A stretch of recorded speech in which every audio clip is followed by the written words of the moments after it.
Throughout my adult life, my focus has been on making the world a more beautiful place. Initially, I pursued this goal as a hairstylist, working on the external appearance of individuals to make them feel more beautiful. However, I wanted more, so I began to shift my focus to helping people make better choices and achieve greater beauty from within. As a transformational life coach, I specialize in helping you identify and change the limiting beliefs that may be holding you back. Join me each week as we discuss, interview, teach, and explore the fundamental principles of healthy relationships. Welcome to Conscious Conversations with Louisa.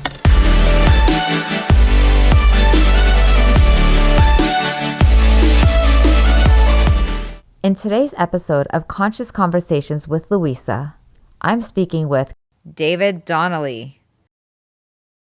And introduce one of my most favorite human beings on the planet. And I have to say, I'm not going to play favorites, but I might play favorites. I seriously love this man. And mostly because he's not just one of the most talented human beings on the planet, but he's genuinely one of the kindest, most loving, beautiful souls I've ever met.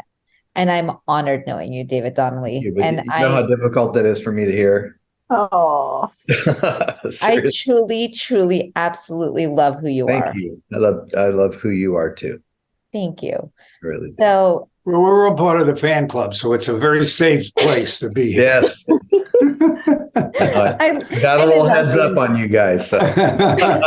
You know what's fun? As he's like, you know how hard that was for me to hear. I'm like, do you know how much I love hearing that? I'm like, yes, please love on me. So, Mr. Grammy winner, two-time Latin Grammys, music executive, producer, owner and president at DNA Mastering. You have worked with like some of the most talented artists out there. I would take my time to go through all of them, but you've in 50 years, because you're not even that old, you have worked with everyone pretty much. So I want to have an opportunity to get to know Mr. David Donnelly, and how did this all begin for you? I know part of your story, but I would love to share you with the world. Well, and what exactly is mastering? Mastering is it's the final stage in the recording process. So if you were to go into studio, record a song, and then the song gets mixed, right? Put everything, all the instruments in the proper place. Then that final mix is sent to me. I listen to it. I hear deficiencies and everything. And I add the final shine before you hear it on the radio or stream it or buy it or whatever. So I make the final audio adjustments to make it sound as perfect as it can sound. And a lot of times you're starting out with something that's really inferior, and then I have to resort to what I call, for lack of a better term, I'm sorry, turd polishing. So, and is that what they strike all the iterations off of the master? Is that what that is? The master, you're the master of the mastering? Well, and, nowadays there's not so much of that anymore, but I do create the master file that everything is manufactured from, everything is streamed from. So that's what I do. So I make the final audio adjustment, make it sound as good as I can. And when people come to me, because the producers are like they're really stuck in genres, right? So a heavy metal producer will produce heavy metal, and a country guy's known for country. But for me, my day changes every day, sometimes 3 times a day. I do about 60, 70 movie scores and soundtracks a year, hence Lyle Workman, right? I do metal records, gospel country. I just did 25 Loretta Lynn albums for Universal. I did a brand new Kenny Rogers record that nobody ever heard before, that was in the vault that never got released. But then I'll do gospel or the opera, jazz. I do a ton of jazz records. So my day, people call me and say, hey, what'd you think of that song? I don't know what to tell you, because if I would go crazy if I actually listened to the material. I listen through the material. I'm just listening to the audio and trying to make it sound as good as it can. I don't listen creatively to somebody's project when I'm working. I'll enjoy that later on. But for me to approach it any other way, I would hate my job. If I had to listen to, I get work from all over the world. I get guys from Russia sending me their music to work on, or Spain, South America, Mexico, and of course here. And so if you had to listen to the creative content and the writing and the performance and all that stuff, you'd really want to go do something else for a living.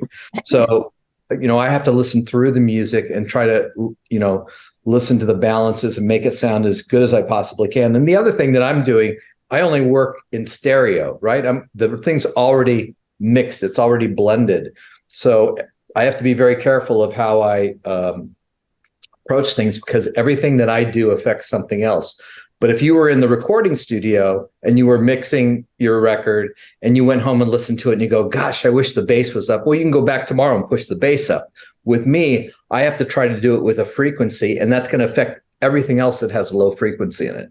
So you have to be really careful. And so that's basically the magic behind it, which is very straight. If you talk to producers and mix engineers, they don't want to know anything about mastering. They go, you guys are weird. I don't know how you make things sound like you do, but keep doing it. So there's a little mystery behind it. And again, I think for me, the reason that I've been successful at it, because I really try to listen to the sonic landscape of it and make it sound as good as it can sound. That's so interesting. Right.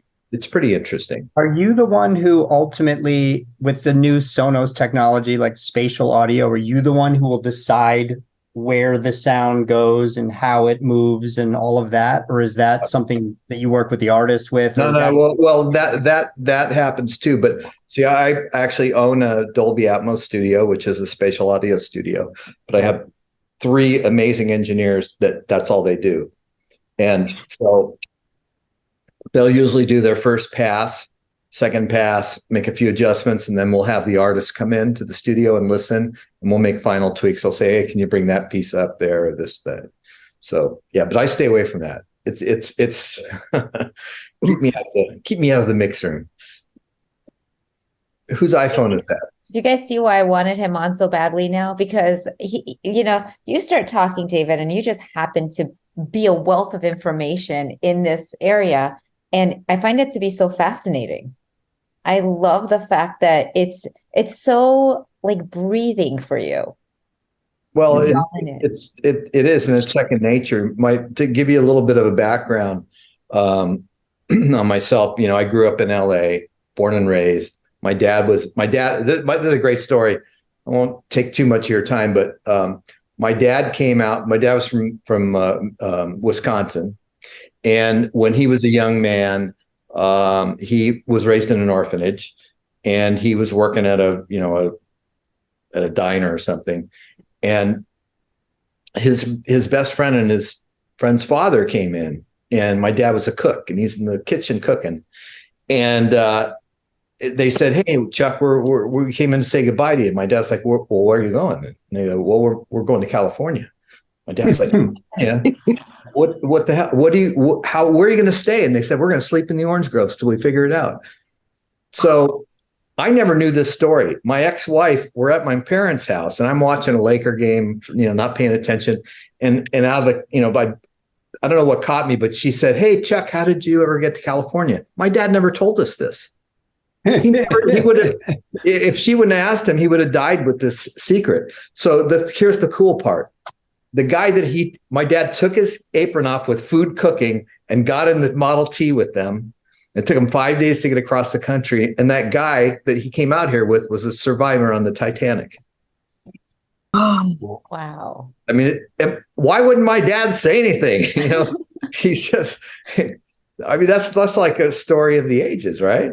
I came out of the guy who, was floating around on an iceberg for 5 days. Well, I've now known you, and I have never heard this story. So thank God I asked you to be on here, so the rest of the world gets to hear your dad's story. So was it amazing? So he comes out here with these other 2, father and son, and then he does what when he's here? Is he already married? I mean, is your dad?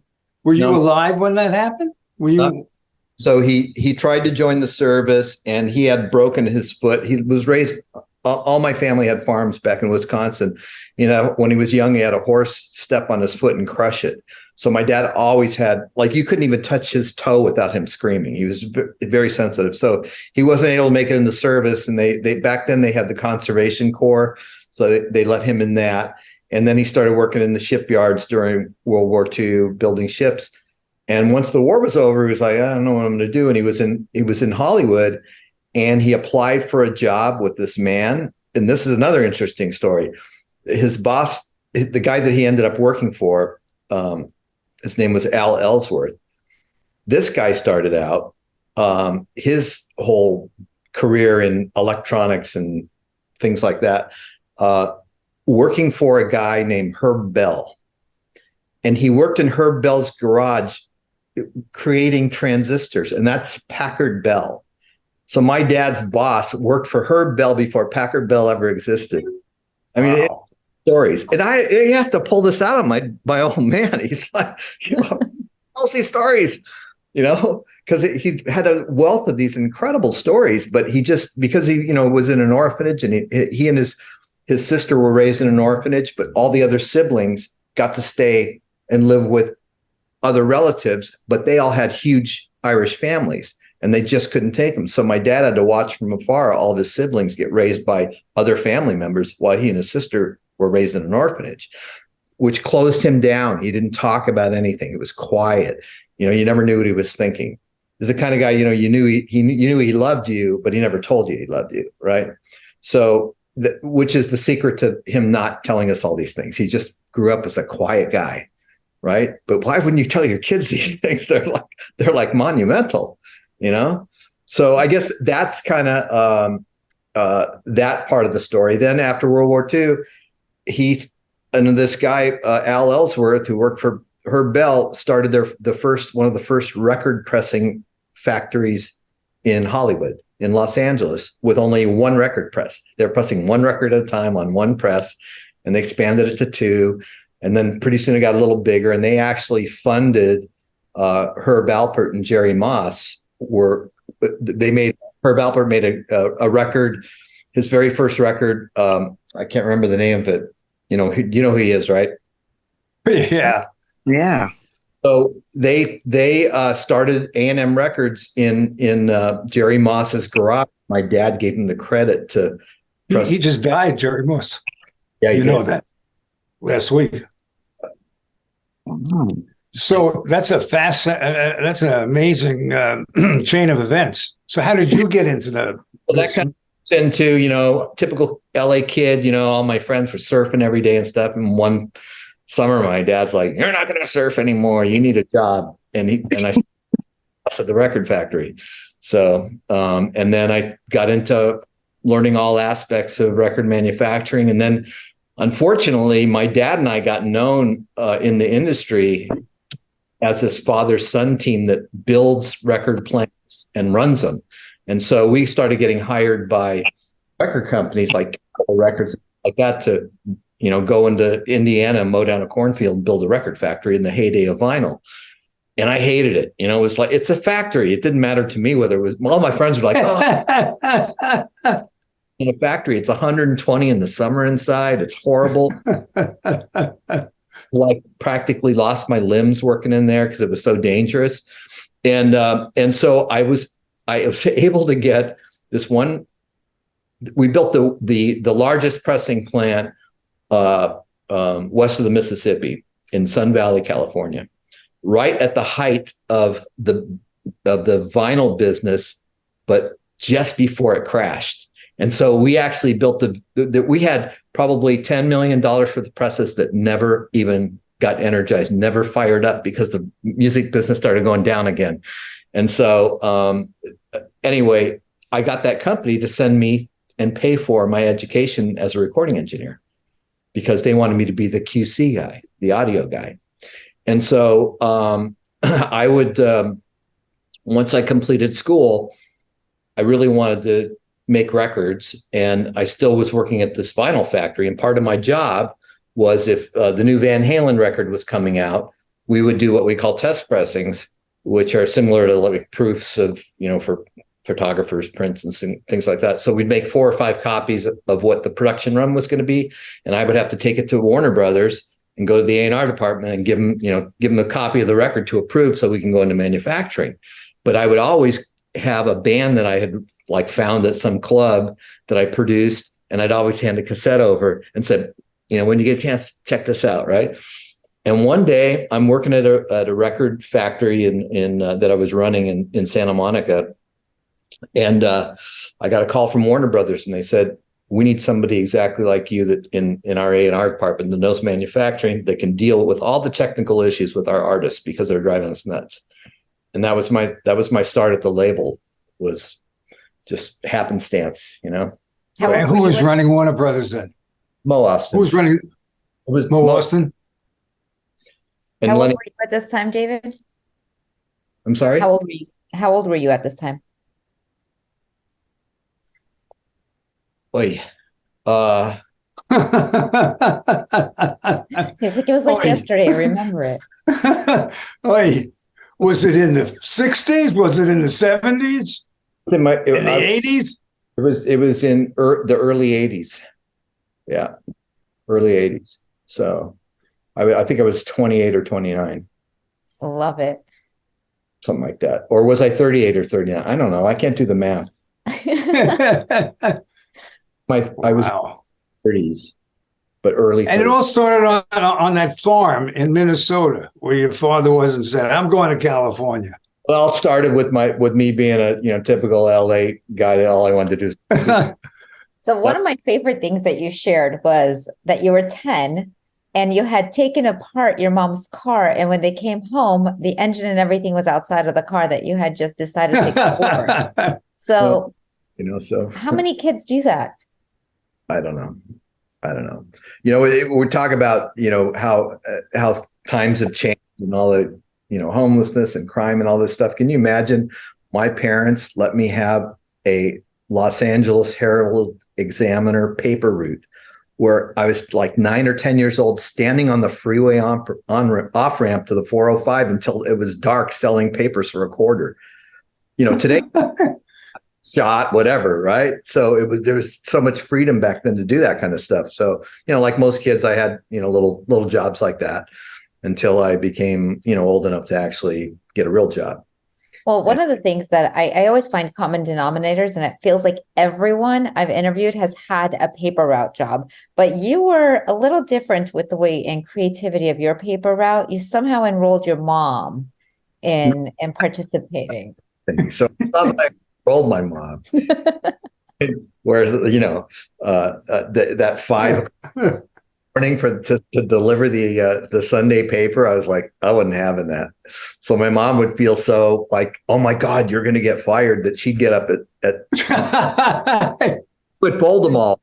So all I had to do, all I had to do is ride my bike around, and then I stopped doing that, and my mom would drive me, and I'd sit in the trunk of the car. So, what is the most so far in your career? What is the most, let's call it, personally special moment you've experienced? Ooh, and I love this question. Part 2, what is the most scandalous story you can share that you feel that you can share? Oh, David Donnelly. I've seen some stuff that you just can't. Take a look at the bands that he's worked with. And my God. It always centers around the band. But, I think my years at Geffen Records, there were so many incredible times and so many incredible things that happened, that I think was one of the most defining moments in my working life were those years working for Geffen, because he was an amazing man. He would, I don't know if did you guys ever see the documentary on him that's on Netflix? If you haven't, you should watch it, because it's really fascinating. But his management style was no style. Like, if nobody complains about you, I'm good. He doesn't micromanage. Like, if I wanted to go to Europe, I'd just go to Europe. I wouldn't ask anybody's permission. I'd just go. I'm going to go see some studios. Okay, great. bye, see you later, have fun. And it was that way for everybody that worked at the company. He just didn't want any kind of competition. So when I don't want to make this about the David Geffen story, but when Geffen decided to get back in the business, Mo Austin, approached him, and they created this joint venture, Geffen Records, where it was a 50-50 venture and 50-50 in the profits and losses. Warner Brothers, I was at Warner's at the time, we provided all the backroom services for Geffen. Geffen was just a creative A&R outpost. They had 3 creatives there signing bands. We did their promotion, we did their marketing, we did everything, accounting, the whole ball of wax. And one day David got pissed off because a Whitesnake record came out at the same time that a Dio record came out. And so who do you think is going to get the attention? The Warner act, right? So David just very quietly decided, I'm going to create my own record company. And I got recruited to go over and start all these different departments. So anyway, with that being said, it was incredibly amazing. I traveled the world, I worked with the greatest bands in the world. We were the, at that time, we were the talk of the industry, because here, this little company with 60 employees, we did $700 million one year, when the biggest company in the music business, which was Warner's at the time, had 450, 500 employees. We had 60. They did 400 million, and we did 700 million with 60 employees. And it was like David went, and then MCA approached him to buy the company, and all of a sudden he was billionaire. And that was that. But it was an amazing time. It was this, there's a lot of responsibility you had when somebody gives you that kind of freedom. And the acts that Geffen had on his label, I mean, that was incredible. And the management company that he had was just incredible. Company, he had some groundbreaking films. I mean, first soundtrack I worked on was Beetlejuice, which was an amazing movie. Risky Business. After Risky Business came out, he bought that entire 2 city blocks of Sunset Boulevard from Risky Business money, right? So it was just a fantastic time to work, and the freedom. When you have creative freedom like that, to be able to, it was like I got to be an entrepreneur of my own company, but I was getting paid by somebody else, right? So I started departments, I made things happen, did my own hiring, and then I get a call, like it'd be a Friday night, it was really difficult on my relationships, by the way, because I'd be, Friday night we have plans. I get in the driveway and I get a call, you got to go to New York and finish this Aerosmith record. It's got to get out, so I'm booking a flight and hopping a plane I didn't know I was going to be doing. And so that was kind of a normal thing. That happened all the time. So but I would love to take you to your first Grammy nomination. Okay. What did that feel like? It was kind of strange, because the project that I did was with Alan Parsons. It was on Alan's best-selling record, which was Eye in the Sky. And Sony had hired us. It was the 30th anniversary, so they wanted to do this big box set and include something special. So we remixed the whole album in surround sound. And the album came out like, I still don't know when the album came out. I know that I had worked on it 2 years prior. So it came out of left field. I didn't realize that Sony waited another 6 or 8 months to release it, which made it into the qualifying year for the year that we got nominated. So I used to be petrified to talk in front of people. I had to every year address the board at Geffen on, what's they counted on me for technology and all these other things. So I'd have to do like a paper on, where music manufacturing is going, where the next audio format is, and whatever, all these facts and figures and stuff. And I would always run to the bathroom with stomach cramps before I went. Because it was a tough audience, man. These executives really tough on you. So anyway, I kind of forgot where I was going with that. So I'm actually working at Alan's house up in Santa Barbara the morning the nominations came out. So I drove up there from LA, And I walk in, he goes, "Oh man, congratulations, we're nominated." And I said, "Oh, I know, it's awesome." And then he's like, "I got bad news." I go, "Why? What's that?" He goes, "I'm going to be on tour. You got to go by yourself." I'm like, "Oh." My stomach immediately like, "Oh God, no." What if we, that's terrible. So anyway, a good friend of his who now is my business partner, he said, "Don't worry about it. I'll pick you up," because he worked for the Academy. He goes, "I'll pick you up. I'll take you to the Grammys. You won't have to worry about a thing. You just do your speech and whatever." So I wrote this big speech out, and everybody before me is getting called off, by the band. Like, the band's playing, they're still talking, thanking their dog and their, dead grandma. And so I started feeling like, oh shit, man, this speech I have is like 3 pages long, and just literally you can see what the categories are coming up. I'm up next, and I just took that thing and I just wadded it up and I chucked it, and all of a sudden they called us, and I just went up there, and all of a sudden all my fear went away. And the Grammy goes to David Donnelly, PJ Olson, and Alan Parsons.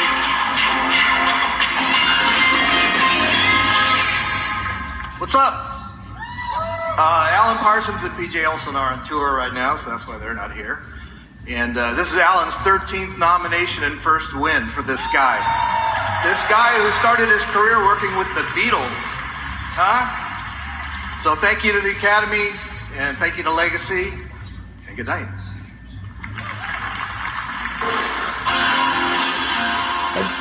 I made it all about Alan, he'd been nominated 13 times and never won a Grammy.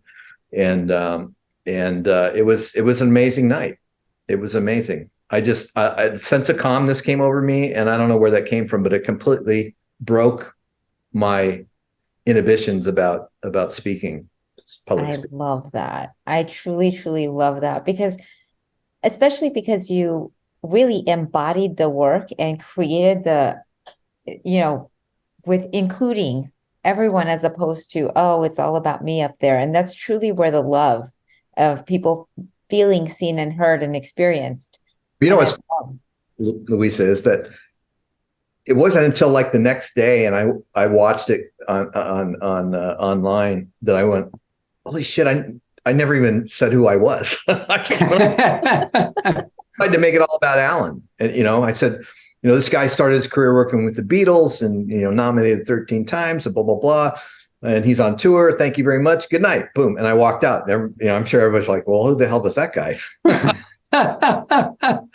I needed to make it all about him. And here's the cool part. That guy that brought me to the Academy, to the awards, he FaceTimed Alan when we won, and I didn't know. So he was in the middle of the Caribbean, and got to watch the whole thing on iPhone. And so that is so cool. Awesome.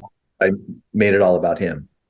So you won another Grammy this year And last year.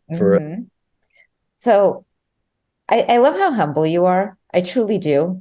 And it's just fascinating to be somebody who I've seen the records on in your house, and the fact that you're so extraordinary and you're so normal. Like, it fascinates me, because I think what do you mean normal? No, but I'm in the Valley, and people have this way of being, right? Like, and the sentence I use is, "Do you know who I think I am?" And they're walking around with extra specialness, when I love how extra special you are, and really genuinely a beautiful human. But I love the fact that I got to be at the Grammys with you this year, and we had so much fun. We did have fun. We did. So what was it like working on that this year, and being nominated and winning? It was, because I don't work on the show outside of making sure, for those of you who don't know, the gentleman who I had said had brought me to the Grammys the year that we won with Alan, has a company called AFM, Advertising for Media, and he's actually the publisher of the official Grammy program book. And so he thought it wise because of all the people I know and all the bands I work with and all the record executives I know, that maybe I would want to come to work for the company as a little side hustle, because it's only lasts, 6 weeks a year, right? As soon as the nominees come out, then I start making phone calls and try to get people to place, tribute ads and ads in the book. And so anyway, once that initial 5 or 6 weeks of pandemonium is over with, and we're into the print mode, now we have logistics to make sure 20,000 books get to Staples or crypto.com, whatever the hell it is, and make sure that all the press people have copies and blah, blah, blah. So I'm doing that kind of stuff when I'm at the Grammys. And once I do that, then I can enjoy it, right? Which you saw me enjoying. I get definitely had fun. And things like that. Or not, because I have a lamb and I can go backstage and, hang out and say hi to people or whatever. But so there's not much work involved at the actual show, but it's really satisfying to see other people enjoying, the fruits of our labor when we're there, right? And so anyway, the caveat to that is that it's been so successful that Ken, who's the owner of the company, has made me a partner in the company. So we work on a myriad of awards show. We do the Critics' Choice Awards. We do the Producers Guild Awards, Costume Designers Guild. What else do we do? There's 2 or 3 others in there. So it's kind of turned into a little cottage industry side hustle for me it's great because I don't have to spend that much time at it. And, my studio's at my house. So I get up at 6 in the morning usually and go upstairs and work. Like this morning by 9 o'clock, I was done with the movie soundtrack, jammed it out in like 2 or 3 hours. And then I got the rest of the day to do other stuff. So. Do you ever get the equivalent of like writer's block as a musician?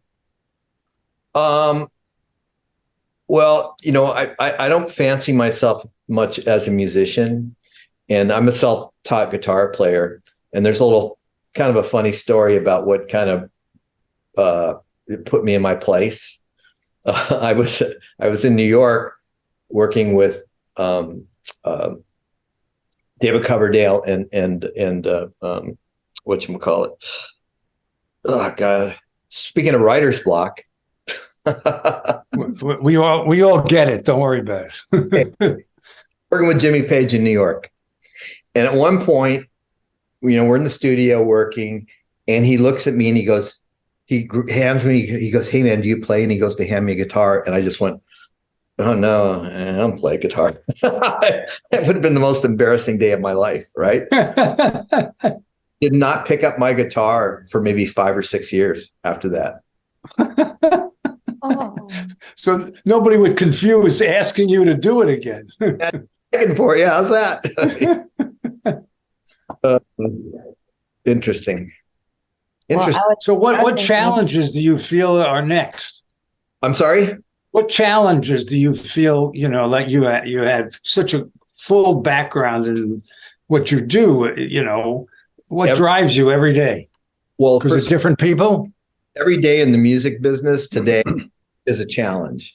Like yesterday, the phone didn't ring, I didn't get any emails, something. Oh, is this the end? Is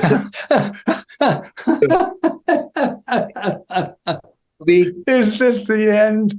Call you again. And so I go through the same thing. I never, it was not foreign to me, or I should say it's foreign to me now because I spent most of my life, I guess it's half now, as a corporate record guy getting a paycheck every week. Right. And so now I'm 100% freelance. And so those times where, sometimes I'm working my butt off 16 hours a day for a week, one project after another. And then all of a sudden you don't work for 2 weeks and you're like, okay, is this the end? And so what that does, it causes me usually to try to find what the next thing is that I have to try to navigate and roll into. And one of them was, we talked about the Dolby ATMOS thing. One of them was actually Universal had called me almost 3 years ago and said, look, we have a lot of work. If you want to build an ATMOS studio, we'll take care of you. And so I said, cool. We did it. And we were so busy for 2 years, but now all the low-lying fruit that they had in their vault has all been now on streaming on Apple. And so it's really tough to get work in the spatial audio world right now. They had a mandate from Apple that they had to have 10,000 spatial audio tracks by the end of last year, and they met that goal, and now everything's really slowed down. So it's not like it was. We were doing five albums a month for almost 2.5 years, which is a lot. Wow. So now that vinyl came back, do you think that CDs will ever come back? Because I got about 9 boxes. What? Wait, no, already? It never went away. I mean, they don't manufacture as many anymore, and they don't manufacture them on every release, but they still do put CDs out. I just finished a big Aerosmith project, 3 months of Aerosmith, and it's their 50 years of their career, and it's in every format. CD. It's not only in every format. It's a box set, but then within the formats, there's the Walmart version where Walmart gets their own branded version with X amount of songs on it, and then there's this version and that version. So they put them out in every format. I have a couple of clients that still put cassettes out, which is kind of crazy. They must be very old, those clients. But the vinyl thing is huge. Every release gets vinyl now. Yeah. So, and it's, I love is that I hear kids young kids are like, oh my God, have you ever heard Led Zeppelin? I don't, and their interest is because of the vinyl. They get all the liner notes and the artwork, and they're like blown away by it, right? Yeah. What do you the future of music? I mean, with new technologies, with so many artists being able to showcase their skills on social media, with the record label, the whole thing changing. How do you see things going in the future? How do artists make it in the future, and what do you think it's going to look like? Well, I'm not that optimistic about it because I don't mean that in a sense like the music business is going to go away, but as an artist, every day there's 150,000 brand new songs that get uploaded to Spotify. That's because all you need to do, we can sit there and I can go ding, ding, ding, record it and put it on Spotify. There's nobody there to stop me from doing it. Right. So how do you find artists? How do you find music? It used to be that you needed a record deal, and within the record deal, you would have this massive marketing push and manufactured product all over the world and all these things. And it was a limited amount it was the cream of the crop. It's like if everybody, to put it in sort of perspective, if everybody could take their iPhones and Netflix was accepting it as your movie, you know what I'm saying?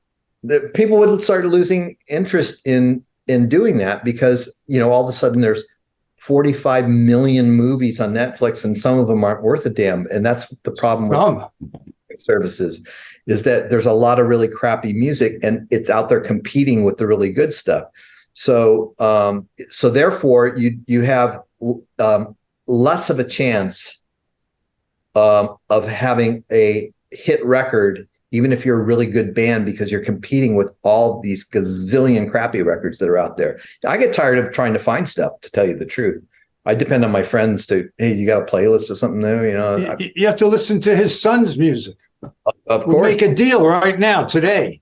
I love Joe. We'll put it on Louisa label.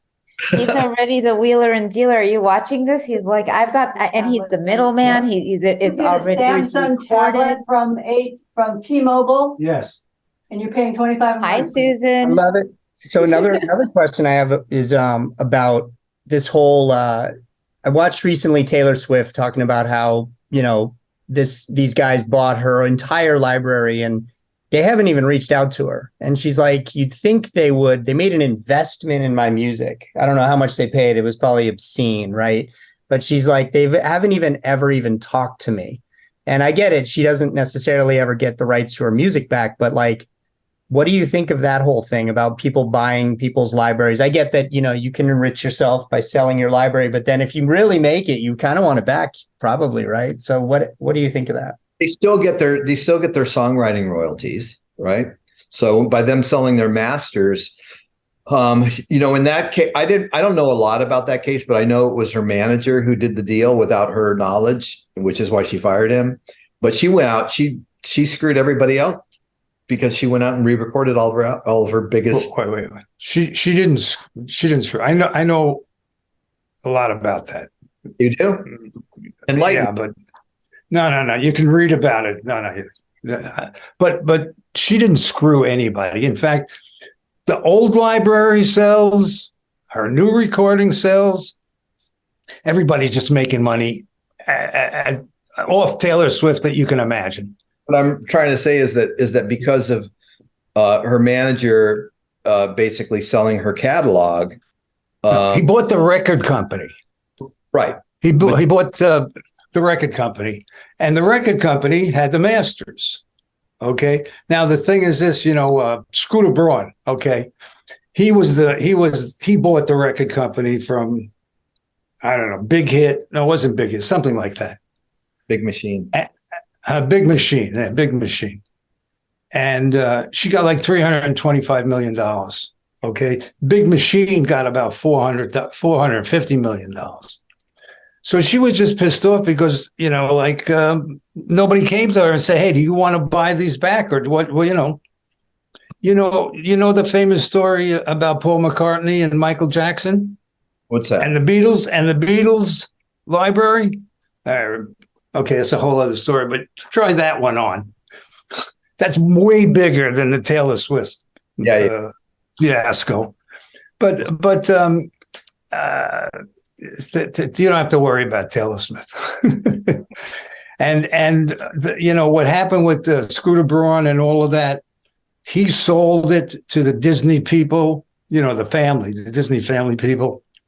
And the point is that all her music sells in every format. She recorded, goes to the top, whatever the top 50, the top 100, whatever it is today, top 10. It's a very unusual set of circumstances. I can tell you this. Scooter Braun is not in the best shape when it comes to Taylor Swift. That's for sure.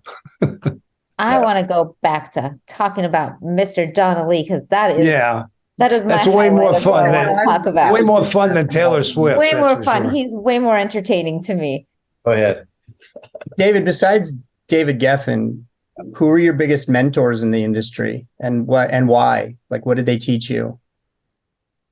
In a way, in a way, my dad was, but through my journey with my dad, working for him, and then him, he and I working together, and then at one point he was working for me at a record company.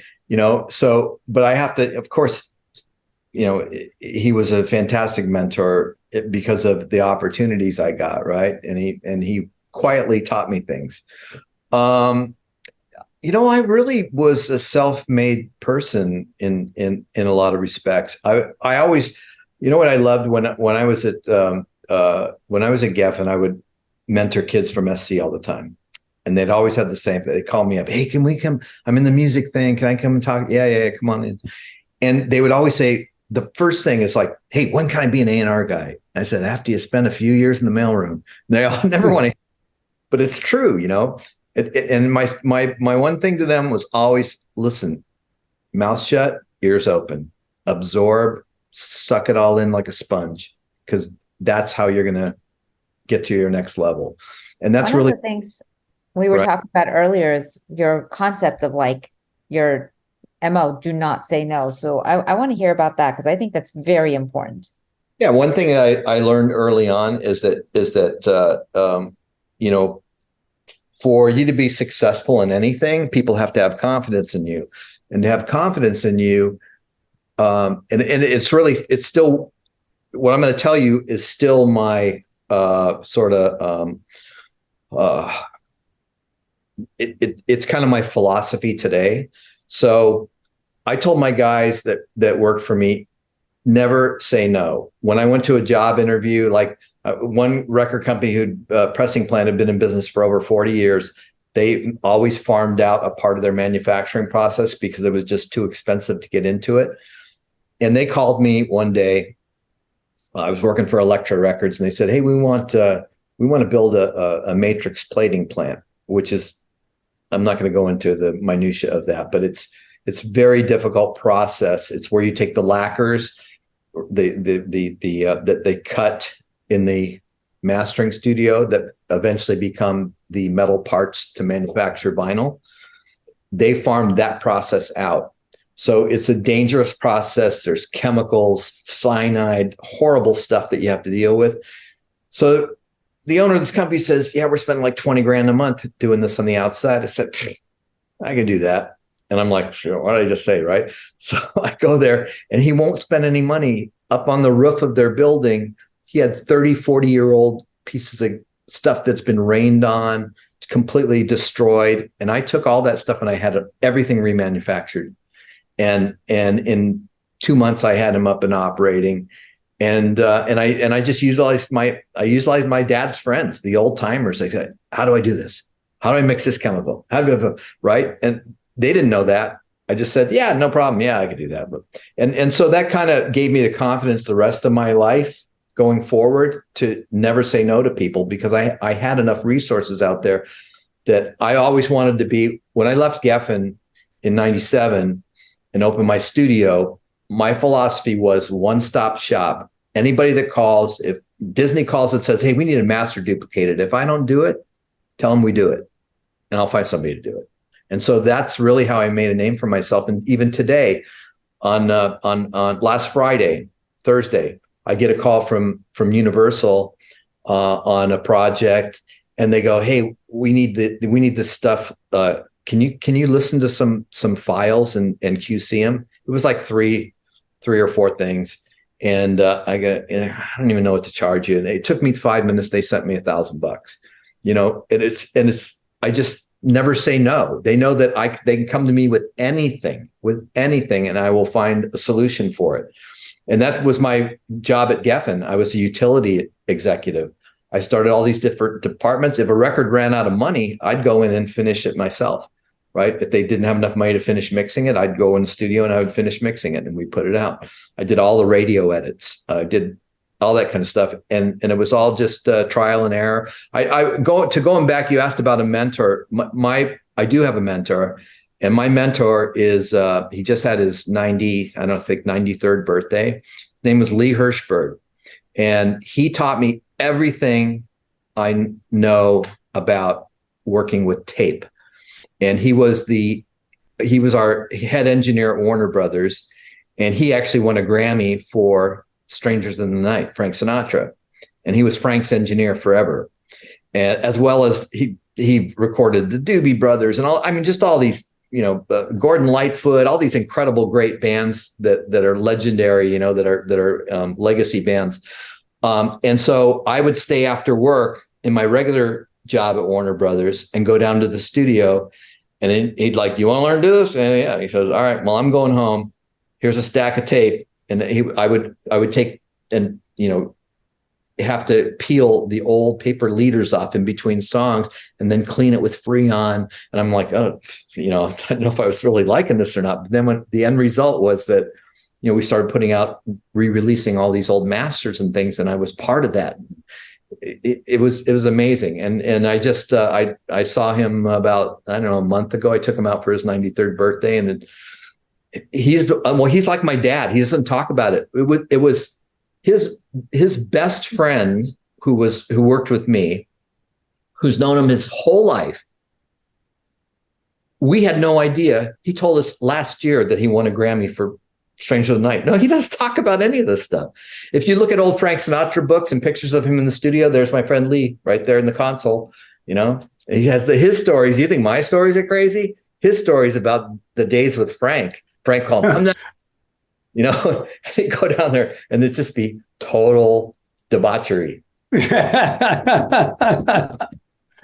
is there and all, whatever. It's all this. So Lee Hirschberg, I think, is one guy who I think made the biggest impact on my latter part of my career, for sure. That's awesome. Wow. Man. So you're just say yes to everything, or rather don't say no to anything. I bet that didn't apply when you were on tour and you were near the bus or the hotels of the bands. In what? You're not going to do everything they tell you, right? I just caught on to that. I can't say no. It's my philosophy. I mean, Mark. Got nothing on me.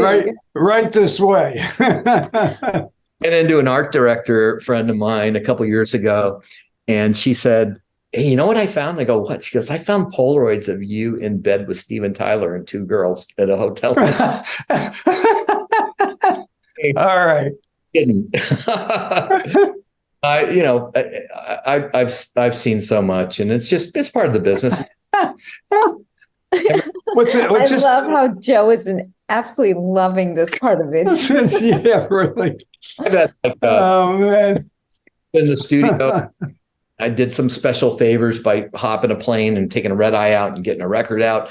And the thanks I got from the band was they would send up, they would try to send, well, they would send, but I would refuse them. They would send porn. I'm like, no. And they looked at you and said, "What does this guy need? Okay, let's send him." So, yeah, interesting. Yeah. So what's next for you? Have you don't listen to the music as much. You listen through the music, but do you have a favorite type of music? Something, who are your favorite artists, or what is your favorite genre? I don't really have one. I like everything at certain times. Right. To go, I want to go rewind a little bit on something we were talking about before about, people that hang in the business and keep reinventing themselves and are there. There's a guy who was a super famous A&R guy who made millions. At one point, he had a thoroughbred farm in Virginia, and a house in Malibu. It got burned down, but whatever. Anyway, he had so much money, and he's super famous, and he's selling Hyundais now. He's selling Hyundais. That's the lesson in that is what? Invent yourself. Oh, okay. Punches. The business as we at the time that he had his success, the business has changed and changed and changed. He didn't change with it. Right.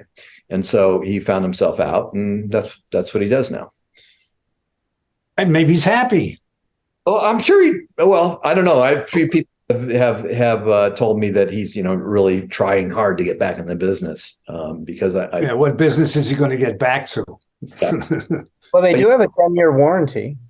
What's that? Yeah.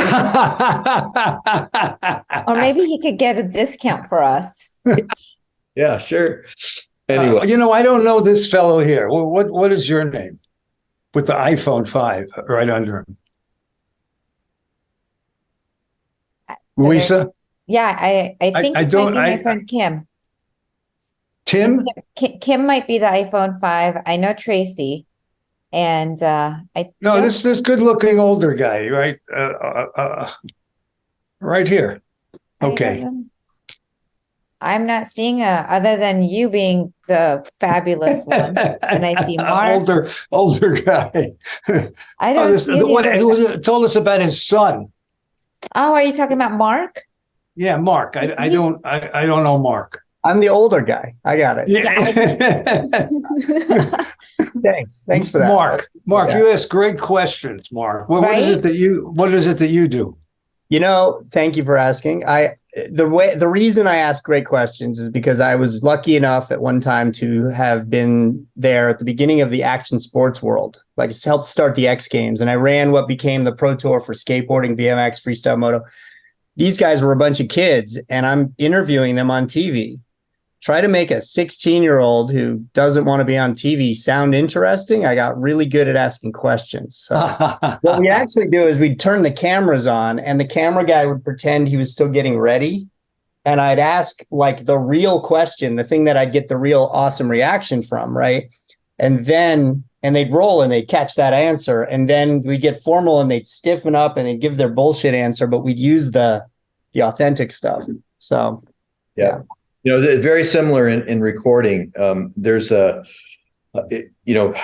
it's kind of a unwritten rule that you always roll tape because you don't know what you're going to get, right? So the band will go out and rehearse a couple times before we take a take, but you're recording everything. And so many times we end up using the guitar solo from the run through or the vocal from the run through, because when they're not thinking about it, they just think that they're practicing. They do sometimes their best performance, right? That's kind of why I love this. Like I used to have all these conversations from behind the chair, and I always wished they were recorded because some of the most magical things would come up in our conversations. And I thought, how cool would it be if it was recorded and people got to hear these conversations? And it's really why this came about, because I thought there's so many incredible things, like your dad's story. Now the world gets to hear your dad's story. It's and how it impacted your career, and it impacted you and becoming who you are because of that story. And if these things are not shared and recorded, the world has no idea. And how many people have been recording these sessions, and how fascinating everybody's had a paper route. I love finding the common denominators. And I love having my 17-year-old son on here. I can't tell you how many times. By the way, David, you don't know this. I've enrolled you to help him learn how to play the guitar. So I think it'll be quite fun having you here playing guitar with Connor. No, I don't know about that. You totally know about that. So that's kind of why I love this is there's areas in music. Mark and Joe happen to know a ton more than me. And I love the fact that you guys have been asking remarkable questions through the session. And I love having everybody on because the energy of everyone in here has created an incredible amount of answers from David. By the way, my friend Nyoko is in here and she's from Japan. So we get to say hello to her too. Oh. I love the fact that people can hop in from every part of the world. And hello, Corinne. Hi, Tracy. And I'm assuming iPhone 5 is Kim. I'm not positive. And hi, Brian. Nyoko, do you want to ask any questions from David Donnelly? Yeah, hi. I have a question. I have my profession is a movement posture coach, and at the same time, I have a dancer background. Then now I'm doing art producer in Kyoto, Japan. So always, I think that even the music, dance, performance, entertainment, I have bad habitual thought. Art cannot be business. So now I'm making money from my teaching and then use all the money to do my art production, hire people. So did you have that kind of a moment? Or I'm sorry, I don't know your whole history, but a lot of people yanking around that area, I assume. So do you have any answer for that? I think that, first of all, you do art because you love it. And if you can make a living from it, that's fantastic. And I appreciate, what you do. I was married to a dancer, a professional dancer, and I was in the dance world for a long time. And so I know what a difficult, career that is. Right. And but everybody in that world, I found most of them made, that was their business and their art, right? And they were able to create their own industry out of it. A friend of mine who is a world famous dance teacher, taught many of the stars in Hollywood how to, dance, and choreographed lots of movies and things like that. And he's very old. He's pretty old now. He started back in the 80s, doing these dance convention tours around the country, around the US. It became a multi-million dollar deal, touring 35, 40 weeks a year with the best choreographers in the United States and thousands of kids paying thousands of dollars to go to a hotel for a weekend and learn from these people. So he took what was really just a creative endeavor for him and made it into a huge business. You know, and that inspired me to do the same thing with I used to produce his music for him I had a partner who is deceased now. And we took that same theory of that people will come in masses if you give them something, right? Something special. So my friend Vic booked a classroom up in San Francisco and advertised in the local. He was an incredible guitar teacher. And once a month, all of a sudden, all these kids were showing up to just learn how to play guitar in a classroom from him, just as a master class, right? And so now cut to the chase. I hadn't talked to him in a long time, and I'm on vacation. And I turn on CNN, and CNN International comes on. And they're doing a story on 20,000 Chinese kids in an arena learning how to play American rock guitar. Who's in the middle of it? My friend Vic. He's the one teaching 20,000 Chinese kids how to play guitar. And so he took, once again, his creative thing and made it into a business. And so, you know, I think that it now more than ever, because of the internet and everything, it's easier to accomplish that. Was that a good answer?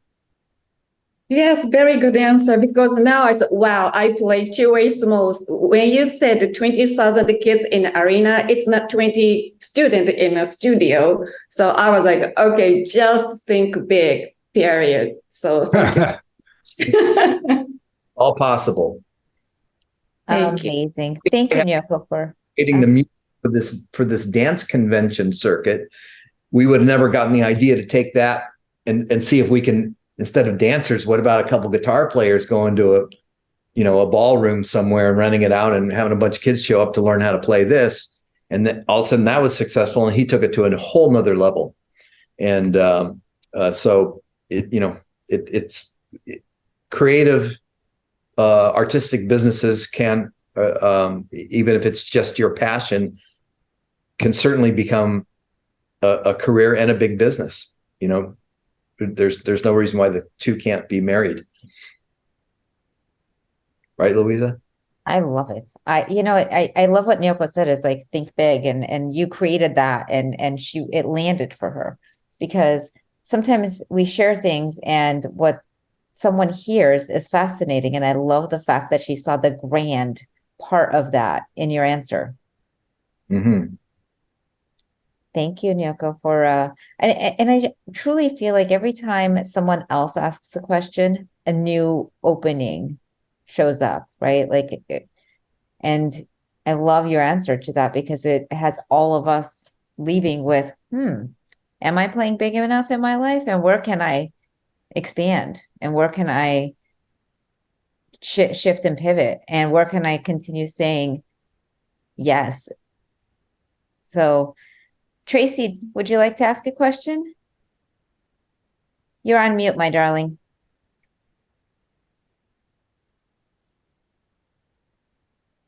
Still on mute.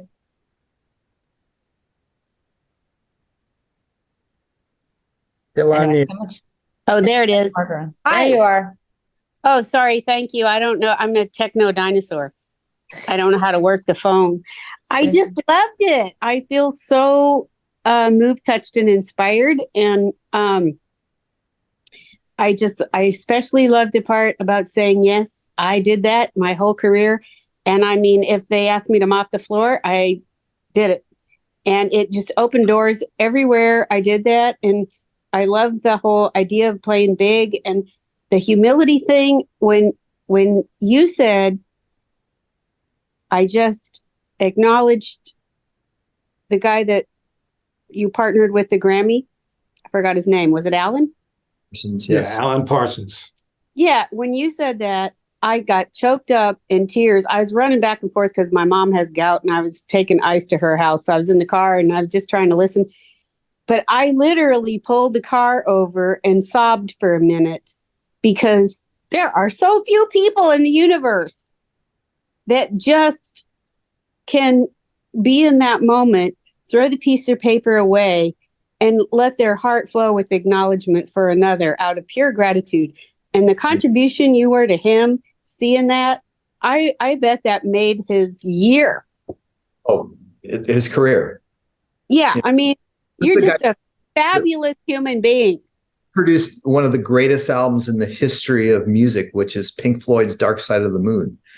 And he didn't win a Grammy for that, right? So he's been in there swinging and punching for all these years, and he's 70-something years old, and he finally won, right? Yes. Super special moment. And I didn't want to take that away from him, you know? So You're awesome. You're just awesome. oh, thank you. But that's the thing. It's that, you giving it to him was you receiving it at the same time. The giving is in the receiving is in the giving. Like, that's the part that people are missing, is when we are generous and we are highlighting someone else, we are receiving. It's just this different receiving, but it's just as beautiful. To share something else with you guys along those lines, which was pretty cool. So, he wasn't there. He wasn't able to go to the Grammys. So about 6 months later, it takes a long time. There's one guy that actually makes the Grammys. He makes them all by hand. So they give out 800. It takes him like 6, 7, 8 months to make all these things, right? Alan's on tour, and they were playing here in Los Angeles at a venue. And Ken Rose, my friend who took me to the Grammys, who was Alan's friend who introduced us to each other, we decided, you know what? Let's surprise Alan on stage in the middle of his concert, and we'll borrow a Grammy from somebody, because I hadn't gotten mine yet. So we called a friend of our, Casey Porter, who won for Santana's Supernatural album. We borrowed his Grammy. And in the middle of them playing, Ken and I go on stage with a plaque and a Grammy, and we stopped the concert and we handed it to Alan, and the place went crazy. And he was so thrilled. First of all, he's like, what are you doing on stage? Why are you guys here?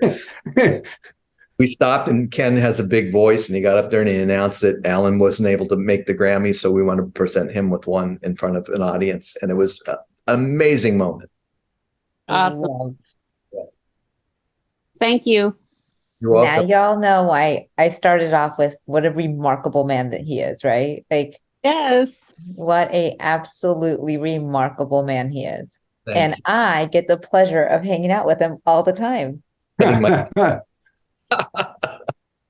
Louisa's got the best friends. I Really. really do. I really do. And it was so wild because I met him at the salon and we were chatting about people we know, and we kind of had a whole bunch of friends in common, and we ended up being besties. And I'm like, I seriously love this man. So it's just amazing when you get to know him. I'm like, he's so spectacular. We've got to have him on here. And I was 100% right, wasn't I? Absolutely. Yes. I don't know about that. Very, very cool. I know my amazing people. And yes, I was like totally on with this one. So I am so grateful everyone has been here, and I'm so grateful. Thank you, David Donnelly, for truly not only being my bestie, being willing to do this. Yes. Thank you. Very enjoyable. Thank you very much. Thank you. I hope to join. Thank you. Have a beautiful night, y'all. Okay, bye.